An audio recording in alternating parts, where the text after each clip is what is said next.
Okay. So we got one more thing here in our village council. One thing we want to discuss. So kind of a wheel of time explained. Sort of the question here is, what is a gray man? How do you become a gray man? And why are they so difficult to spot? And I thought we'd talk about this because where we are currently in the reread, we've experienced a gray man.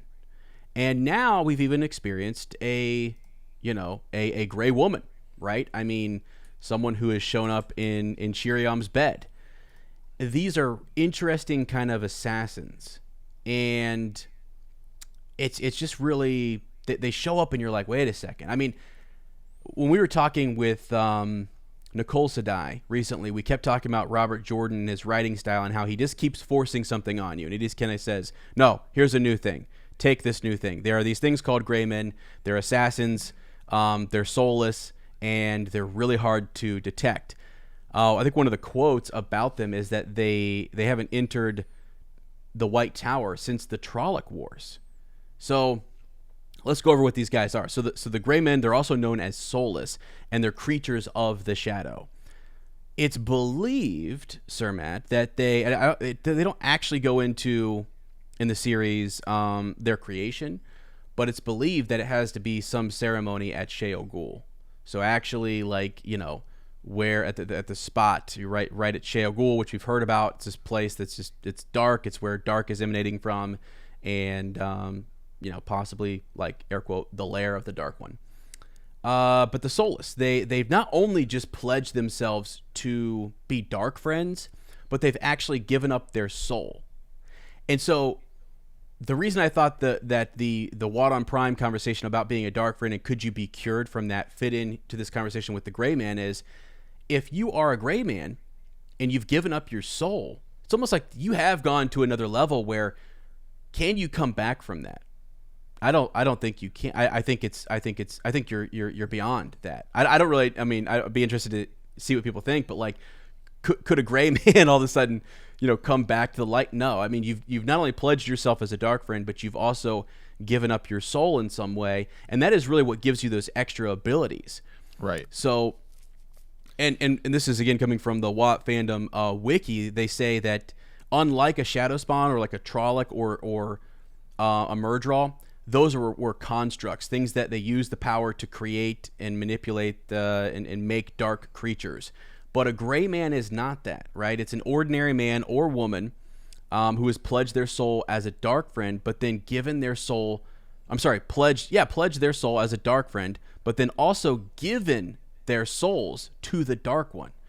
And it's that process that makes them almost invisible or almost unnoticeable. Like, and it makes me think of light. Like, if we have a soul, there is some sort of like energy, or there is some sort of like light that we're animated in this world, and you can see us, and we're souls walking around and interact. When you don't have a soul, you're pretty darn hard to see, and these people walk right past guardsmen. They walk through the White Tower. No one's seeing them. I think it was like last episode you kept saying, "What's going on at the White Tower? Where's the security?" Seriously, like, these are the most powerful. People are just walking around like nobody's business. and so then you find out, like, okay, that's not normal. We haven't had a Gray Man in the White Tower that walks through past the warders, past Full Aes Sedai. No one sees this person.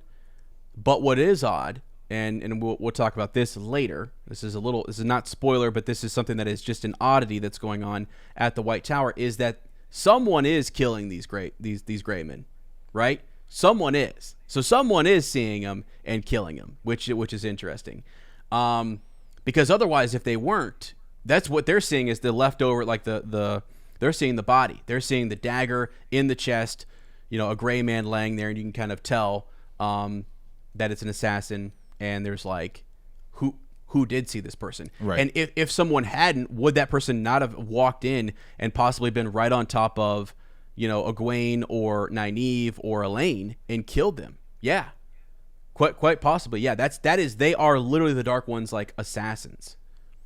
So pretty interesting little group. And as I said, not much is known about the actual process. Like, what does it take to go through that? Is it another pledge? Is it, is there a whole sort of like, do you need some special powers to capture the soul, to take it. But yeah, they've gone the extra, gone into some extra effort there, and really given up their whole soul. Like, no way. Yeah, because we see when Bowsman is talking to Rand, right? You know, he's like, "Follow me," you know, like give yourself to me, because it seems there's definitely a difference between just following him and like giving yourself over, you know, over to him.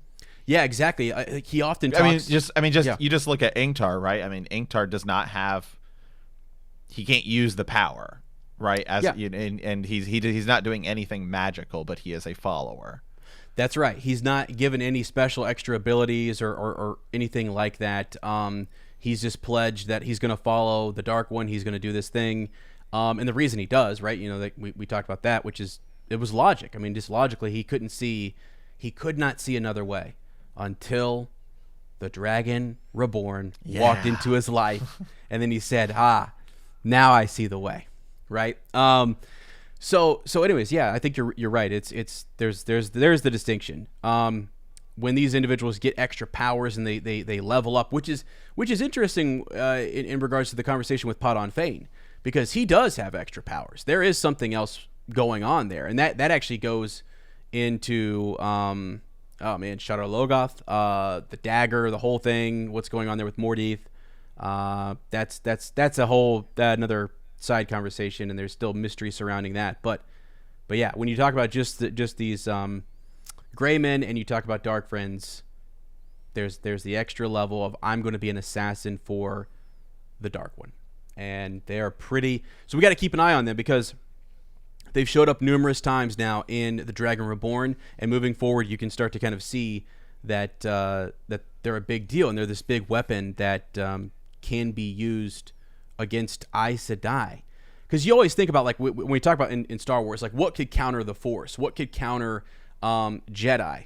You know, is it just the Sith, or is there something else? Is there something that the Mandalorians or other groups of people can do to kind of counter that great power? Because you're like, the Aes Sedai are so powerful, I just don't get what it is that could work against them. But then you find out that they're limited by these oaths that they take, right? And you're like, okay, so they are limiting themselves a little bit, but then also the Dark One has his own devices to counter some of what the power that we see in them. So right, and people don't really trust them, so, right? There's a lot of people that do not trust the Aes Sedai, so you have that going against them as well. I mean, so there certainly is things. Yeah, exactly. And one more thing before we move into kind of our reread today. This comes up again later on in an indirect way. I love when you can find little nuggets like this. Robert Jordan is using Moiraine to talk to Perrin about individuals that are too far gone, right? He saw an individual who had given over to his like wolf spirit, for example. And this is, so after that, they're then moving into this group of people who are throwing stones at an Aielman. We're going to talk about that here in a little bit. But and they're deciding where to go. Do we go to Ilion? Do we go to Tyr? And at one point, Perrin asks, he wants to know if Moiraine or Lan can sense a dark friend. Can you sense one? And she replied that very few humans are so far gone. And so I thought, when I found it, I was like, holy cow, that is a little tiny, like, very few humans are so far gone that they would have sort of that Dark One's presence or essence that would be emanating off of them, that Moiraine and Lan could sense it. So Darkfriends are these, you know, they've just decided, they've made a pledge, yes, we're going to follow and serve. But they're undetected. It is very difficult to detect them, if that makes sense, right? Now the Soulless are even more unique in that, like, they are so far gone, but they're so far gone that they've given up their soul. So there's almost like this. There's this in between. So, like, the further you go, the further you go away from the light, the easier it is for Moiraine or for Lan to maybe sense you. But they've gone to the extreme where it's like, no, now my soul is removed and I can slip right past your warder. But there are signs and there are things that we're going to find out later about the Gray Man that will give us some indication as to how we counter them, how we fight them.